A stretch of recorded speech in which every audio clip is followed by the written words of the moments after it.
At exactly 1:42 hours, the Strait of Hormuz lay silent under a moonless sky. A U.S.-flagged supertanker, nearly $300 million of steel and crude, eased through the world's most contested choke point, the artery for a fifth of the planet's oil. Then the dark water came alive. Dozens of heat signatures erupted from the shoreline at once, swarming outward like a pack of hunting wolves. Iran had just launched a coordinated surprise assault from multiple axes, converging on the lone tanker from every direction. Less than 90 seconds later, U.S. forces triggered an emergency response that plunged the entire Hormuz battlefield into chaos far beyond what Tehran had calculated, and this was only the first few seconds. The Iranian commanders believed they had finally engineered the kill shot of the century, the moment they would seal the strait and choke the global economy in a single night. But they were about to learn a brutal lesson in modern naval warfare. Launching the ambush is the easy part. Surviving what the United States Navy does next is something else entirely. Here is how that night unfolded, minute by minute. Why would Iran gamble everything on a single night? The answer is asymmetric warfare. Tehran knows it cannot win a stand-up fight against an American carrier strike group. So its entire strategic calculus is built on a different idea. Don't beat the giant, strangle the choke point he depends on. Roughly 20 million barrels of oil pass through Hormuz every single day. Close it for 72 hours and oil markets convulse, allies panic, and Washington is dragged to the negotiating table on Tehran's terms. This is gray zone strategy, operating just beneath the threshold of open war, using swarms, mines, and deniable proxies instead of a battle fleet. And the centerpiece of Iran's plan wasn't a missile, it was an electronic weapon. The Russian-built one L-222 Avtobaza M, a truck-mounted passive sensor and jamming system using DRFM technology, digital radio frequency memory, which can capture an enemy radar's own signal and hurl back thousands of false echoes. In theory, it could blind an American destroyer's radar and turn the strait into a saturation kill box, a zone so flooded with threats that no defensive system could track them all. Iran was confident for one reason: they had studied the U.S. Navy's playbook for years, and they believed they had finally found the seam, the one tactical window where overwhelming numbers and electronic deception could defeat overwhelming technology. The board was set, every piece was in motion. Tehran was certain it held the winning hand, it did not. At 1:46 hours, Iran's first wave revealed itself. A squadron of Zulfikar-class fast attack craft burst from camouflaged coastal bases near Keshem Island, accelerating past 50 knots. Small, cheap, and almost impossible to hit. They split into tactical packs, closing on the tanker from multiple axes to encircle their prey before help could arrive. But help was already watching. On blockade patrol in the Gulf of Oman, a U.S. Navy Arleigh Burke-class Flight III destroyer had detected the anomaly the instant it began. Its AN/SPY-6 radar, the most advanced air and missile defense radar afloat, cut through the heavy surface clutter, isolating the faint attack profiles from the dozens of innocent civilian ships nearby. In the CIC, the crew snapped to general quarters, and the Aegis Baseline 10 combat system, the godbrain of the fleet, began tracking every hostile contact automatically. At 1:51 hours, the situation went from bad to catastrophic. The Zulfikar boats knifed to within knife-fighting range of the tanker and executed a pre-planned maneuver, seeding smart mines directly into the moving shipping lane. A single detonation could rupture the supertanker's double hull, ignite a catastrophic fire, and physically cork the entire strait for weeks. Forced to choose, the destroyer sacrificed its own freedom to strike. It threw its 9,000-ton hull between the attackers and the tanker, becoming a physical shield, but the sheer number of inbound contacts began saturating the SPY-6 itself, draining processing power into defensive tracking. To break the stalemate, an MH-60R Seahawk helicopter lifted off the destroyer's flight deck. Skimming low over the waves with its AN/APS-147 radar, the crew mapped the exact coordinates of the freshly laid mines, then went hunting. Think of it as a sheriff who appears out of nowhere in the middle of a bank robbery. The co-pilot gunner locked the lead boats and unleashed AGM-114 Hellfire and laser-guided APKWS rockets. The two lead Zulfikars vanished in spectacular secondary fuel explosions, titanium confetti scattered across the black water. The survivors adapted fast, popping smoke and hiding their heat signatures behind civilian traffic as they pressed the attack. If you were the destroyer's captain, would you A, hold position and keep shielding the tanker, or B, break off and pursue the boats? Comment below, A or B. At 2:08 hours, the IRGC played its electronic card. The shore-based one, L222 Avtabaza M, roared to full power, flooding the battlefield with high-intensity countermeasures. The SPY-6 screen bloomed with interference, and the Link 16 tactical network, the digital nervous system binding the entire coalition together, began to stutter and fray. And under the cover of that electromagnetic fog, Iran quietly slipped its next move into the water.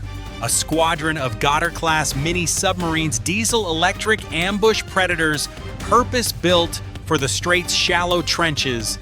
The hunters had just become the hunted, but high overhead, the fleet's supreme eye never blinked. A Boeing P-8, a Poseidon maritime patrol aircraft, used its electronic support measures to isolate the critical signals through the jamming while its acoustic processor swept the depths. It caught them, faint underwater signatures that didn't belong. The command team immediately suspected submarines. The Seahawk was vectored to the probable coordinates. Working in lockstep with the Poseidon, it laid a field of AN/SSQ 53 sonobuoys into the dark water. Within seconds, the sonar confirmed it, a Ghadir-class boat creeping toward the convoy. With a firm acoustic lock, the helicopter transitioned from search to kill and dropped a Mark 54 lightweight torpedo. Its active sonar head locked the hull, and a deep, high-pressure explosion erupted from the seabed. The mini-sub was simply gone. Realizing their stealth advantage was shattered, the remaining Ghadirs dove deep and fled for home waters. Then Iran escalated again. At 02:21 hours, swarms of Shahed 136 loitering munitions launched from mobile coastal rails, skimming the wave tops at extreme low altitude. Dozens of cheap suicide drones designed to overwhelm the destroyer's radar through sheer saturation. This is where the real nightmare begins. At precisely this moment, an EA-18G Growler, the digital god of war, swept into the fight from a nearby carrier. Using its wingtip AN/ALQ-218 receivers to map the threat and its ALQ-99 jammers to strike, it severed the control links feeding the Shahed swarm. Dozens of drones lost synchronization, broke formation, and tumbled uselessly into the sea. It's the difference between a swarm of bees and a swarm of bees that suddenly can't find the hive. For a brief moment, the Americans had regained firm control. Do you believe in the power of the U.S. Navy? If so, comment 1. At 02:37 hours, that control was violently ripped away. This was the trap Iran had been building toward all along. Along the entire coast, the IRGC switched on its full strategic air defense radar network at once. Simultaneously, the Avtabaza M pushed its DRFM transmitters to maximum, conjuring thousands of phantom targets across every coalition screen. Digital hallucinations engineered for one purpose: to lure the most valuable American asset into a deadly coastal kill zone. It worked.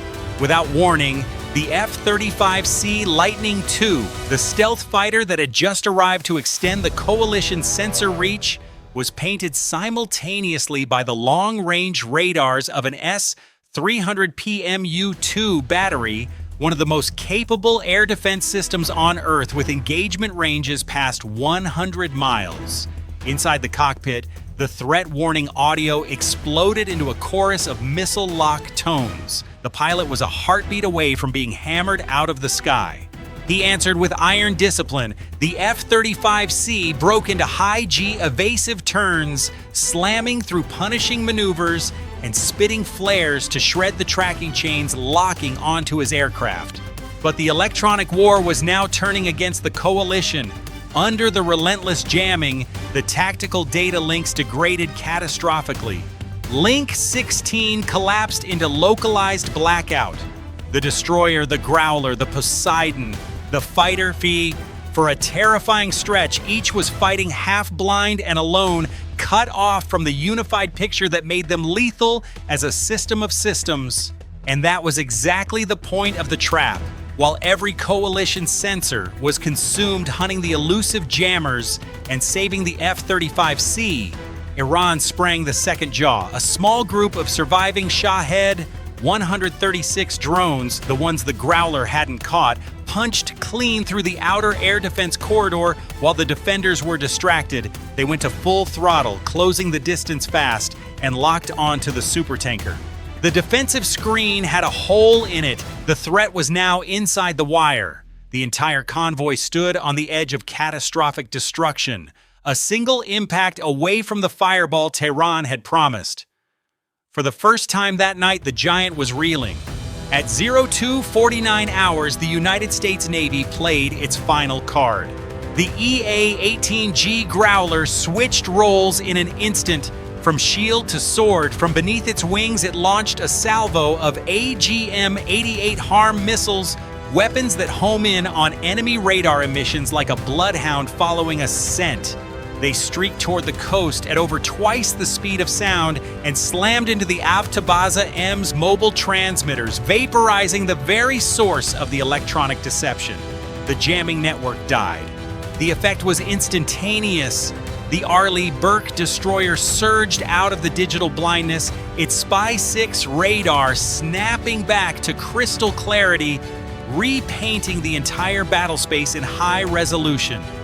As Link 16 resynchronized, the ship's Mark 15 Phalanx C-1WS, the R-2D2 with a gun, went fully autonomous, its 20mm Gatling cannon spitting 4,500 rounds a minute and shredding the leaking Shahed drones into titanium confetti just yards from the tanker's hull. But the Poseidon had found something far bigger. Through the chaos, it had traced nearly every drone command link and tactical signal converging on a single point. A fortified underground command complex near Bandar Abbas, the brain of the entire operation. With Link 16 restored, the F-35C returned to attack range from the southeast. Its 360-degree DAS sensor sphere cut through the last of the smoke, and the pilot released two GBU-31 JDAM bombs onto the bunker. A massive secondary explosion ripped through the facility, fire erupting from the ventilation shafts as the complex collapsed in on itself. It was a lobotomy. With the command brain gone, the entire Iranian assault simply lost its mind. The Shahed swarm scattered blind. The Zulfikar boats broke and ran. The Ghadir submarines fell silent in the deep. Somewhere in the dark, an Iranian commander watched his unified attack dissolve into noise on a dead screen and understood in that instant that the trap he had spent years building had just been turned inside out and detonated in his hands. The pride of the IRGC was broken by the overwhelming technology of the West. They had shown their hand. The U.S. Navy showed them a royal flush. When the water finally settled, the math was brutal. Iran had lost the bulk of a Zulfikar squadron, a Ghadir-class submarine, dozens of Shahed 136 drones, its frontline electronic warfare battery, and a $13 billion fortified command center. The United States lost not a single ship, not a single aircraft, not a single sailor. The strategic lesson is simple and merciless. In modern high-intensity conflict, the side that controls the sensors and dominates the speed of decision-making always commands the ultimate victory. The return on investment tells the rest of the story. Iran spent years and billions building a trap. America spent a handful of precision weapons springing it. But here's the question worth asking. What if the F-35C hadn't broken those radar locks in time? What if the giant had blinked 1 second longer? If you think the U.S. should respond even more firmly the next time the Strait is threatened, hit that like button, subscribe, and turn on notifications. This confrontation is far from over. This scenario is a fictional, tactical analysis created for educational purposes. The sensors are hot, the board is set, stay sharp, and keep your eyes on the horizon.